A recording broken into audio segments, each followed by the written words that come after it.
18 ఏళ్ల నిరీక్షణకు తెరదించుతూ తొలిసారిగా ఐపీఎల్ ఛాంపియన్స్గా నిలిచిన రాయల్ ఛాలెంజర్స్ బెంగళూరు మరో ఘనత సాధించింది. ఐపీఎల్లో అత్యంత విలువైన ఫ్రాంచైజీగా అవతరించింది.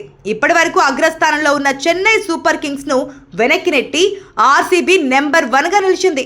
హౌలీహాన్లోకి పెట్టుబడి బ్యాంక్ నివేదిక ప్రకారం బెంగళూరు ఫ్రాంచైజీ విలువ 269 మిలియన్ అమెరికన్ డాలర్లు, అంటే దాదాపుగా 2,293 కోట్ల రూపాయలుగా పేర్కొంది.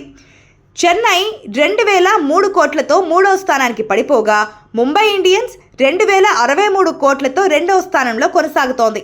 ఇక కోల్కతా నైట్ రైడర్స్ 1,935 కోట్లు, సన్ రైజర్స్ హైదరాబాద్ 1,313 కోట్లతో తర్వాతి స్థానాల్లో ఉన్నాయి. ఇక ఐపీఎల్ విలువ 13.8% పెరిగి 33,249 కోట్ల రూపాయలకు చేరింది. ఐపీఎల్ బిజినెస్ 12.9% పెరిగి 1,57,716 కోట్లకు ఎగబాకింది. ఇక 1,00,000 కోట్లకు పైగా విలువైన ఇండియన్ ప్రీమియర్ లీగ్ ఏటేటా మరింత ఆదరణ పొందుతోంది. ఈసారి దానికి ఆర్సీబీ ఆకర్షణ కూడా తోడైంది.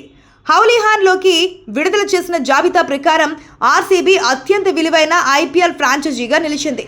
అది కూడా సిఎస్కేను వెనక్కి నెట్టి మరీ ఆర్సీబీ బ్రాండ్ వాల్యూ పెంచుకుంది. గత ఏడాది 227 మిలియన్ డాలర్లు ఉండగా ఇప్పుడు అది ఏకంగా 269 మిలియన్ డాలర్లకు పెరిగింది. దీనికి కారణం టైటిల్ విజేతగా నిలవడమే.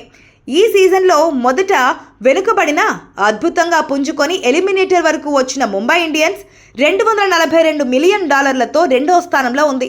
అయితే కొన్ని సీజన్ల నుంచి ప్రదర్శన పడిపోవడం, ఈ సీజన్లో దారుణంగా ఆడడంతో సిఎస్కే బ్రాండ్ విలువ 235 మిలియన్ డాలర్లకు తగ్గింది.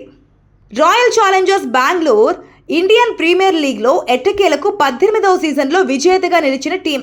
అయితే టైటిల్ కొట్టడమే కొలమానం కాదు అన్నట్లు ఆ జట్టుకు ఫ్యాన్ బేస్ ఉంది. స్టార్ ప్లేయర్ విరాట్ కోహ్లీ ఉన్న ఆర్సీబీని ఎన్నో ఏళ్లు దురదృష్టం వెంటాడింది. ఈ ఏడాదైనా టైటిల్ దక్కుతుందా లేదా అన్న ఉత్కంఠ నెలకొంది. అలాంటి పరిస్థితుల్లో ఆర్సీబీ ఛాంపియన్గా ఆవిర్భవించింది. అభిమానులు ఆనందంలో ముంచెత్తింది. ఎంతైనా ఇప్పుడు ఆర్సీబీ టైం నడుస్తుంది అని చెప్పడానికి ఇదే ఉదాహరణ. ఇక మొదటి నుంచి రిచ్గా ఉన్న ఆర్సీబీ అనేక ఒడిదుడులకు లోనైంది. తన టీం ఓనర్ మాల్యాపై అనేక ఆరోపణలు రావడం, ఆయన విదేశాలకు వెళ్లిపోవడంతో ఓ దశలో ఆర్సీబీ టీం ఐపీఎల్లో కనుమరుగవుతుందని అనుకున్నారు అంతా. అయితే మాల్యా తర్వాత టీంను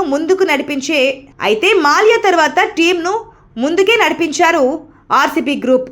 ఎందరో విరాట్, ఏబీ డివిలియర్స్, దినేష్ కార్తిక్ లాంటి స్టార్లు ఎంతమంది ఉన్నా లీగ్ దశలో దుమ్ము రేపినా అదేంటో ఆర్సీబీ నాకౌట్ దశకు వచ్చే టైంకి తేలిపోయేది. వరుస ఓటములను చవి చూసేది. ప్రతిసారి ఈసాల నమ్దే కప్ అంటూ నమ్మకంగా సీజన్ను ప్రారంభించడం, ఆ తర్వాత ఘోరంగా ఓడి ఇంటి బాట పట్టడం గత 17 ఏళ్లుగా ఆర్సీబీకి అలవాటుగా మారిపోయింది. అయితే ఈసారి కెప్టెన్ మారడంతో వారి రాత కూడా మారినట్లుగా ఉంది. అసలు సిసలు ఛాంపియన్స్గా మారి విజృంభించి ఐపీఎల్ సీజన్లో విన్నర్గా మారింది. దానితో పాటే మోస్ట్ వాల్యుబుల్ టీమ్గా నిలిచింది. ఈ వీడియో కనుక మీకు నచ్చినట్లయితే please like, share and subscribe.